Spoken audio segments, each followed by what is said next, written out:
तो भाई बेटे को सबक सिखाने के बाद अब टाइम आ गया है कि भाई पोते को भी सबक सिखा दिया जाए। जी हाँ, ऐसा मैं क्यों कह रहा हूँ, क्योंकि भाई अभी बांग्लादेश के जो अभी मतलब प्रधानमंत्री हैं, उनके दिन थोड़े से फिर गए हैं भाई, बहुत ज़्यादा फिर गए हैं। ठीक है, मोहम्मद यूनिस जो अभी यहाँ वहाँ के अभी कार्यकाल प्रधानमंत्री हैं, कार्यकाल संभाल रहे हैं अभी। ठीक है, इनके पर निकल आ गए थे। और ये भाई साहब चाइना में जाके भारत के चिकन नेक के बारे में बता रहे थे कि भैया हमारे मतलब कि चिकन नेक को ब्लॉक कर देंगे, काट देंगे, पीट देंगे, मतलब कि हलवा है कुछ भी बना के खा लेंगे, है ना। तो वो ऐसा ये अपना ड्रामा कर रहे थे। भारत के तरफ से तो नहीं कह सकते कि भारत के जो अभी भारत की जो सेंट्रल गवर्नमेंट है उनके तरफ से तो कुछ इस तरीके, क्योंकि भाई देखो बड़े बड़े लोग जो होते हैं ना छोटी छोटी बातों पे ध्यान नहीं देते। इस साला कल का लौंडा आया है सिखाने के लिए भारत को कि चिकन नेक तोड़ देंगे, बताइए। ऐसा ऐसे चीज़ों पे अगर सेंट्रल गवर्नमेंट रिएक्शन देने लगे तो देते रह गए। लेकिन असम के जो चीफ मिनिस्टर हैं हेमंतवा बिस्वा शर्मा जी, उन्होंने ज़बरदस्त कर दिया है भाई, उन्होंने ज़बरदस्त बयान दे दिया। उन्होंने कहा है कि भाई तू हमर जो चिकन नेक देख रहा है, पहले अपने गिरेबान में देख कि तेरे पास दो दो चिकन नेक हैं। कहीं हमने अगर उड़ा दिया तो फिर तेरे पास क्या बचेगा, ये भी सोचा है कभी। दो दो चिकन नेक हैं तेरे पास, दोनों को उड़ा देंगे हम। और अभी जो हमने पाकिस्तान में किया है बेटा, पाकिस्तान को जैसे मारा हो इसे अगर तुमको मारेंगे तो तुम्हारा जो अभी चाइना के साथ जो गोदी में जाकर इसे बैठ रहे हो वो नहीं आएगा बचावे। इसलिए औकात में रहो, औकात में रहोगे तो फायदे में रहोगे। भाई देखो ये बांग्लादेश का मैप है, थोड़ा सा इस चीज़ को समझते हैं। ठीक है, देखिए दो चिकन नेक की जो बात कही है हेमंता बिस्वा शर्मा ने, वो क्या है इसको थोड़ा सा समझिए। देखिए यहाँ पे अगर आप देख पा रहे होंगे ना, तो ये जो एरिया है इसको आप कह सकते हैं कि बांग्लादेश का एक चिकन नेक है। ठीक है, यहाँ से अगर इसको काट दिया जाए तो चिटगांव जो है यहाँ पे ये अलग हो जाएगा।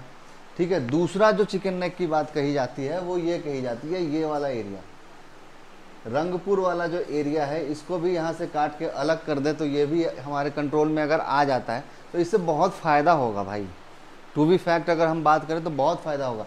अभी हमारे को क्या करना पड़ता है, देखो ये जो हमारा चिकन नेक है ना, ये मतलब है तो कमज़ोरी, भारत की सबसे बड़ी कमज़ोरी कोई है तो वो चिकन नेक ही है। ठीक है, तो अभी हमारे को नॉर्थ ईस्ट में अपनी प्रेजेंस रखने के लिए इस रूट का सहायता लेना पड़ता है। इस रूट से हम यहाँ पे नॉर्थ ईस्ट में अपना प्रेजेंस रखते हैं। ठीक, अगर ये कट जाता है तो इनडायरेक्ट हम यहाँ से तुरंत यहाँ पे चले जाएंगे। इतना जो लंबा रूट हम यहाँ से लेके जा रहे हैं वो लेके जाना नहीं होगा, सीधा यहाँ से हम यहाँ पे निकल के चले आएंगे, अपने नॉर्थ ईस्ट में पहुँच गए। दूसरा जो सबसे बड़ा फ़ायदा होगा कि नॉर्थ ईस्ट के साथ, देखो भाई ये बात तो सच है कि नॉर्थ ईस्ट के साथ जिस तरीके से भेदभाव किया गया है डेवलपिंग के मामले में, नॉर्थ ईस्ट में उस तरीके का डेवलपमेंट नहीं हुआ है जिस तरीके का डेवलपमेंट वो लोग डिज़र्व करते हैं। ठीक है, तो डेवलप करने के लिए जो मेन पॉइंट होता है, देखो आप कोई भी स्टेट उठा के देख लो, महाराष्ट्र देख लो, आप तमिलनाडु देख लो, कोई भी देख लो, तो वो मेन रीज़न क्या है, क्योंकि वो वहाँ जो एरियाज़ है ना वो समुद्र से कनेक्टेड है। और जो एरिया समुद्र से कनेक्टेड होगा वहाँ पे इंटरनेशनल ट्रेड के द्वार खुल जाते हैं, गेट खुल जाते हैं, और इंटरनेशनल ट्रेड वहाँ से होना शुरू हो जाता है। तो जब ट्रेड होता है तो ऑब्वियस सी बात है कि डेवलपमेंट होगा, लोगों को रोज़गार मिलेगा, उस तरीके की इंडस्ट्रीज़ वहाँ पे आएगी, बहुत सारी चीज़ें होगी। तो इससे अपने को ये फ़ायदा यही होगा कि भारत के पास नॉर्थ ईस्ट के कनेक्शन के लिए सी रूट भी अपने को मिल जाएगा।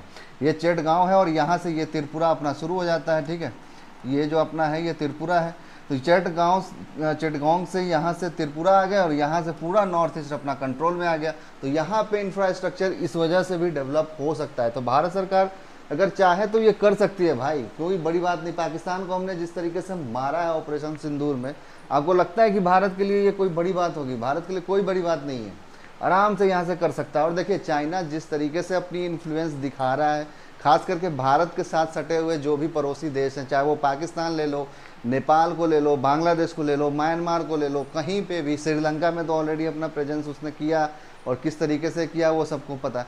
भले ही लोन दे के उसको लूट लेता है वो एक अलग बात है, ठीक है, लेकिन फिर भी लोग लूटने के लिए वहाँ पे जाते ही हैं। ठीक है, तो ये सब चीज़ें हो रही है, तो फिर भारत भी अपने फ़ायदे के बारे में क्यों ना सोचे भाई? भारत भी तो अपना फ़ायदा देखेगा ना भाई। और दाव पेच खेलना तो भाई जब चाइना ही दाव पेच खेल रहा है तो हम क्यों ना खेले दाव पेच? हमें भी खेलना चाहिए दाव पेच की, हमें भी तो अपना फ्यूचर आगे सिक्योर करना है, नॉर्थ ईस्ट को लेके हमें भी तो अपना डेवलपमेंट को उधर भी आगे लेके जाना है, ठीक है। तो ये सारे पॉइंट्स को लेके हेमंता बिस्वा शर्मा ने बहुत अच्छा पॉइंट निकाल के मारा है बांग्लादेश के मुंह पे, ठीक है। मोहम्मद यूसुफ साहब को भाई नींद नहीं आने वाली है, और वैसे भी 4-5 दिन से नींद नहीं आ रही होगी, ठीक है। वहाँ पे रीज़न क्या है कि देखो वहाँ पे ना सेना के साथ मोहम्मद यूसुफ की जम नहीं रही है। मोहम्मद यूनुस की जो सरकार है वहाँ पे, उसकी सेना के साथ अभी जम नहीं रही है। एक्चुअली जब ये तख्ता पलट वहाँ पे हुआ था, जब सैन्य तख्ता पलट वहाँ पे हुआ, सैन्य कार्रवाई हुई बांग्लादेश के अंदर, तो ये कहा गया था कि जब तक कोई सरकार नहीं बनती है मोहम्मद यूनुस वहाँ की सरकार संभालेंगे। लेकिन ऐसा हुआ और वो भी प्रधानमंत्री बन गए। लेकिन उसके बाद क्या हुआ, जो सेना अध्यक्ष थे उन्होंने कहा था कि विद इन 18 मंथ, 18 महीने के भीतर बांग्लादेश में इलेक्शन करा लीजिए। क्योंकि ऑब्वियस सी बात है भाई, आपने कभी किसी देश में सुना है कि सेना पुलिस का काम कर रही है, सेना रोड पे उतरी हुई है, लोगों को साइड कर रही है, मतलब पुलिस का जो काम है वो सेना कर रही है। भारत में कभी आपने ये सब चीज़ें सुनी है?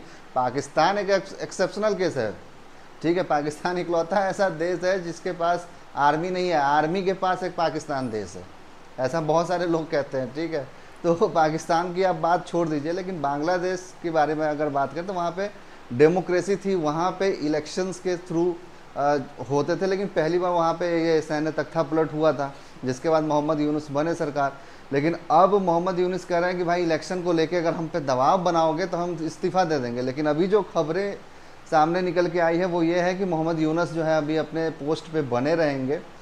अब देखना ये होगा कि भाई वहाँ की जो सेना है वो क्या करती है, मतलब कि वो मोहम्मद यूनुस का सपोर्ट करती है या तख्ता पलट हो जाएगा 3-4 दिन के भीतर। अगर होगा तो रिसेंटली ही हो जाएगा, विद इन 8 से 10 दिन में ही हो जाएगा। अगर नहीं होता है तो फिर ये कंटिन्यू चलेगा, या फिर दोनों मिल के बात करते हैं, क्या होगा वो तो आने वाले टाइम ही बताएगा।